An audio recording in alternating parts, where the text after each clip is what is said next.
너의 자녀 그 자녀. 우리 함께 같이 사도신경으로 신앙 고백하심으로 오늘 토요일 새벽 예배 시작하도록 하겠습니다. 전능하사 천지를 만드신 하나님 아버지를 내가 믿사오며 그 외아들 우리 주 예수 그리스도를 믿사오니 이는 성령으로 잉태하사 동정녀 마리아에게 나시고 본디오 빌라도에게 고난을 받으사 십자가에 못 박혀 죽으시고 장사한 지 사흘 만에 죽은 자 가운데서 다시 살아나시며 하늘에 오르사 전능하신 하나님 우편에 앉아 계시다가 저희로서 산 자와 죽은 자를 심판하러 오시리라. 성령을 믿사오며 거룩한 공예와 성도가 서로 교통하는 것과 죄를 사하여 주시는 것과 몸이 다시 사는 것과 영원히 사는 것을 믿사옵나이다. 아멘. 우리 함께 찬송가 263장, 찬송가 263장 함께 찬송하시겠습니다. 찬송가 263장 함께 찬송하시겠습니다.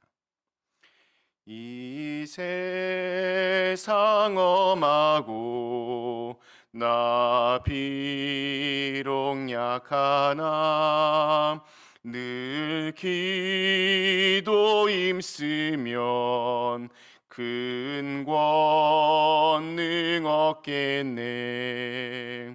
주의 은혜로 대속받아서 피와 같이 붉은 죄 눈같이 이겠네. 주님의 권능은 한없이 크오니 돌 같은 내 마음 곧 녹여 주소서. 주의 은혜로 대속받아서 피와 같이 붉은 죄 눈같이 이겠네. 내 마음이 약하여 늘 넘어지오니 주 예수 힘주사 굳세게 하소서. 주의 은혜로 대속받아서 피와 같이 붉은 죄 눈같이 이겠네. 죄사함 받은 후 새 사람 되어서 주 앞에 서는 날 늘 찬송하겠네.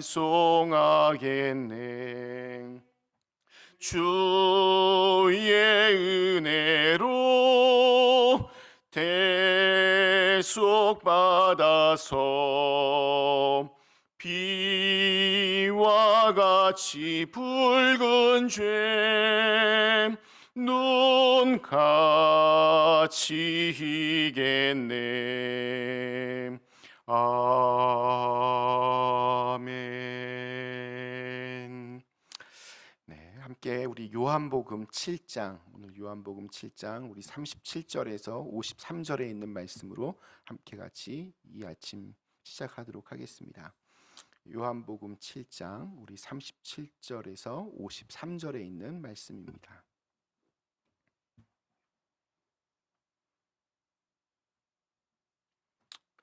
요한복음 7장 37절에서 53절의 말씀. 명절 끝날 곧 큰 날에 예수께서 서서 외쳐 이르시되 누구든지 목마르거든 내게로 와서 마시라. 나를 믿는 자는 성경의 이름과 같이 그 배에서 생수의 강이 흘러나오리라 하시니 이는 그를 믿는 자들이 받을 성령을 가리켜 말씀하신 것이라. 예수께서 아직 영광을 받지 않으셨으므로 성령이 아직 그들에게 계시지 아니하시더라. 이 말씀을 들은 무리 중에서 어떤 사람은 이 사람이 참으로 그 선지자라 하며 어떤 사람은 그리스도라 하며 어떤 이들은 그리스도가 어찌 갈릴리에서 나오겠느냐, 성경에 이르기를 그리스도는 다윗의 씨로 또 다윗이 살던 마을 베들레헴에서 나오리라 하지 아니하였느냐 하며 예수로 말미암아 무리 중에서 쟁론이 되니 그 중에는 그를 잡고자 하는 자들도 있으나 손을 대는 자가 없었더라. 아랫사람들이 대제사장들과 바리새인들에게로 오니 그들이 묻되 어찌하여 잡아오지 아니하였느냐. 아랫사람들이 대답하되 그 사람이 말하는 것처럼 말한 사람은 이때까지 없었나이다 하니 바리새인들이 대답하되 너희도 미혹되었느냐. 당국자들이나 바리새인 중에 그를 믿는 자가 있느냐. 율법을 알지 못하는 이 무리는 저주를 받은 자로다. 그 중에 한 사람 곧 전에 예수께 왔던 니고데모가 그들에게 말하되 우리 율법은 사람의 말을 듣고 그 행한 것을 알기 전에 심판하느냐. 그들이 대답하여 이르되 너도 갈릴리에서 왔느냐. 찾아보라. 갈릴리에서는 선지자가 나지 못하느니라 하였더라. 다 각각 집으로 돌아가고 예수는 감람산으로 가시니라. 아멘. 우리는 물이 있어야 살 수 있습니다. 우리의 영의 세계도 마찬가지입니다. 오늘 읽은 말씀은 메마르고 또 목마른 이 세상 속에서 우리의 이 메마른 영혼을 살릴 수 있는 생명의 물이 누구이신지를 우리에게 알려주고 계십니다. 이제 초막절, 이 명절이 이제 곧 끝나갑니다. 이스라엘 백성들이 광야에서 갈증으로 고통을 당할 때 하나님께서 바위에서 샘물이 터져 나오게 하셔서 마시게 해주셨던 것을 기념해서 이 초막절 기간 동안 제사장들이 매일같이 실로암 연못에서 물을 떠와서 성전 제단에 물을 붓는 그런 예식이 행해지고 있었습니다. 이때 예수님께서 그 현장에서 이렇게 말씀하십니다. 우리 37절, 38절 말씀, 명절 끝날 곧 큰 날에 예수께서 서서 외쳐 이르시되 누구든지 목마르거든 내게로 와서 마시라. 나를 믿는 자는 성경의 이름과 같이 그 배에서 생수의 강이 흘러나오리라 하시니. 우리 영혼 깊은 곳의 갈증은 오직 하나님으로만 채울 수 있습니다. 돈이 아무리 많아도 늘 허기집니다. 아무리 친구들이 넘쳐나도 늘 외롭습니다. 특별히 우리의 영혼은 오직 주님의 은혜 안에서만 참된 만족을 얻을 수 있습니다. 예수님은 하나님께서 보내신 생명의 물이십니다. 그리고 그 예수를 주님으로 구세주로 믿는 자들은 그 안에서 내주하시는 성령님께서 그 안에서 그 영혼의 생수의 강이 흐르게 하는 능력이 흐르게 하는 그러한 인생을 살게 하십니다. 나를 믿는 자는 그 배에서 생수의 강이 흘러나리라 하시는 이 예수님, 누구든지 목마르거든 다 내게로 와서 마시라 하시는 이 예수님의 말씀을 들은 사람들의 반응은 아주 극명하게 달랐습니다. 우리 40절과 41절에 따르면 이 말씀을 듣고 있던 무리들 중에서 어떤 사람은 이 사람이 참으로 선지자다라고 그러고, 또 어떤 사람들은 그리스도다라고 하고, 또 어떤 사람들은 그리스도가 어떻게 갈릴리에서 나올 수 있느냐라고 그렇게 자기들끼리 의견이 분분했습니다. 어떤 사람들은 또 대제사장과 또 바리새인들의 유대인 지도자들의 그 명령을 따라서 예수님을 고소하려고 했지만 예수님의 그 말씀의 권위 때문에 그들은 감히 예수님께 손을 대지 못했습니다. 그들이 이제 다시 유대인 지도자들에게 갑니다. 왜 잡아오지 않느냐 이렇게 추궁하자 그들은 그 사람이 말하는 것처럼 이렇게 말하는 사람을 내가 지금껏 만나본 적이 없다라고 대답을 합니다. 그러니까 우리식으로 따지면 그 말씀에 굉장히 큰 은혜를 받았다는 겁니다. 그러니까 그 대답에 이 유대인 지도자들은 화가 납니다. 그래서 바리새인들이 너희도 미혹됐느냐라고 이렇게 기가 막혀야 합니다. 아울러 당국자나 이 바리새인들 중에 혹 그를 믿는 자가 있느냐고 물으면서 예수님을 비난하고 선지자가 아니라고 그리스도가 아니라고 이렇게 단정 지으면서 예수님을 고소하고 또 잡아 죽일 궁리를 합니다. 자, 그런데 그때 예수님과 말씀을 나누었던 그 경험이 있는 산헤드린의 공회원이요 또 유대인의 지도자였던 바리새인 니고데모가 예수님 편에 서서 용감하게 말을 합니다. 우리 51절 말씀, 우리 율법은 사람의 말을 듣고 그 행한 것을 알기 전에 심판하느냐. 당시의 율법, 우리 신명기 19장 15절에서 19절에 보면 뭔가 이렇게 고소하고 송사를 할 때 피고와 원고의 주장을 듣고 증인들의 어떤 그 증언들을 다 듣고 조사한 후에 공정하게 판결을 내리도록 그렇게 되어 있습니다. 지금과 굉장히 비슷합니다. 그러나 바리새인들과 대제사장들은 오히려 이 율법에 어긋나게 예수님의 말씀을 제대로 듣기도 전에 예수님을 그리스도가 아니다, 그래서 예수는 지금 신성모독의 죄를 범하고 있다, 지금 이렇게 주장하고 있는 겁니다. 니고데모가 이 사실을 지적하면서 예수님께 공정한 그런 재판을 할 수 있는 그런 권리를 줘야 된다라고 요청하고 있는 겁니다. 진짜 용기 있는 행동입니다. 요한복음 우리 3장 기억하십니까? 니고데모가 언제 예수님을 찾아왔습니까? 밤중에 찾아왔습니다. 사람들 몰래 예수님을 찾아왔습니다. 다른 사람들이 내가 예수님께 지금 왔다는 것을 알게 하고 싶지 않아서 그는 모두가 잠든 밤에, 한밤에 예수님을 찾아왔습니다. 그랬던 그가 이제는 많은 사람들 앞에서 그것도 예수를 어떻게 하든 죽여야 된다라고 그렇게 서로 그렇게 같이 막 논쟁하고 있던 사람들을 향해서 예수님의 편을 들고 공정함과 또 율법에 합당한 대우를 요청하고 있는 겁니다.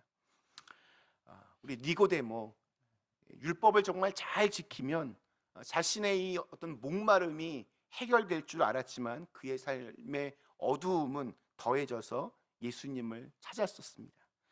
그는 예수님과의 그 대화를 통해서 말씀의 씨앗이 그의 마음속에 심기워졌습니다.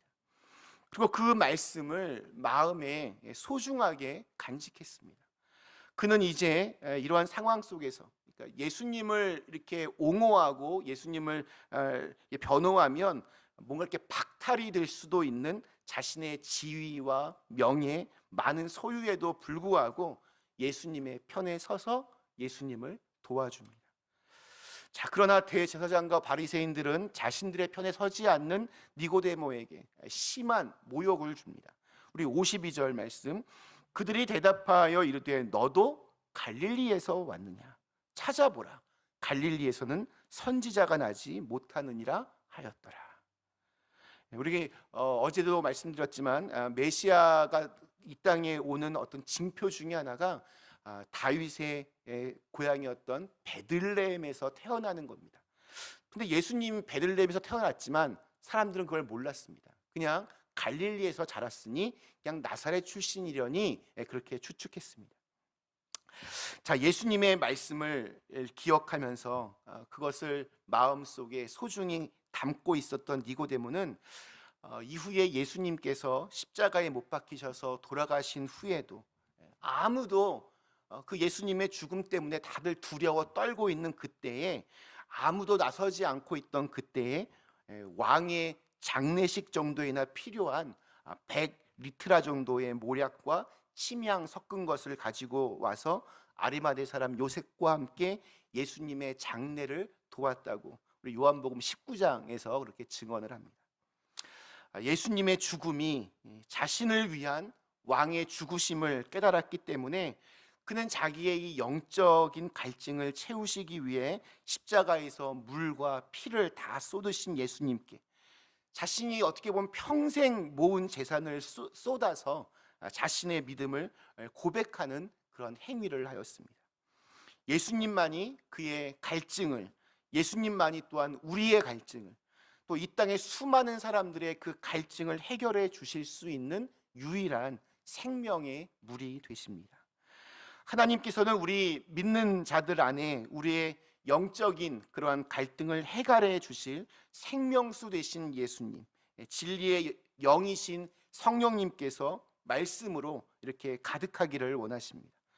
또한 우리의 마음이 이 말씀이신 주님께서 거하시는 그러한 처소가 되어서 우리 안에서 생명수가 흘러 넘쳐서 우리가 가는 곳곳마다 이렇게 우리가 마주하게 되는 이 메마른 세상과 또 갈급한 심령들에게 그 생명수가 전달되어지기를 원하십니다. 예수님께서 찾아오셨을 때 있을 곳이 없었던, 그래서 아무도 그리스도를 알아보지 못하고 영접하지 않았던 그 세상 가운데 생수의 근원이 되시는 예수님을 마음 활짝 열어 모셔서 목이 마른 자들을 만나 그 생명수를 나누도록 오늘도 주님께서는 우리를 어쩌면 메마른 곳으로 그렇게 보내실지도 모릅니다. 그 보내신 곳에서 주님의 그 생명수를 전하는 자로 또 우리를 부르신 그 주님 앞에 그 일을 잘 감당하기 위해서 주님 안에 거하고 또 이미 우리 안에 내주하고 계시는 그 성령님을 신뢰하면서 우리를 통해 주님의 역사가 이루어지는 그런 귀한 하루가 되시기를 주님의 이름으로 간절히 축원합니다. 잠시 함께 기도하시겠습니다.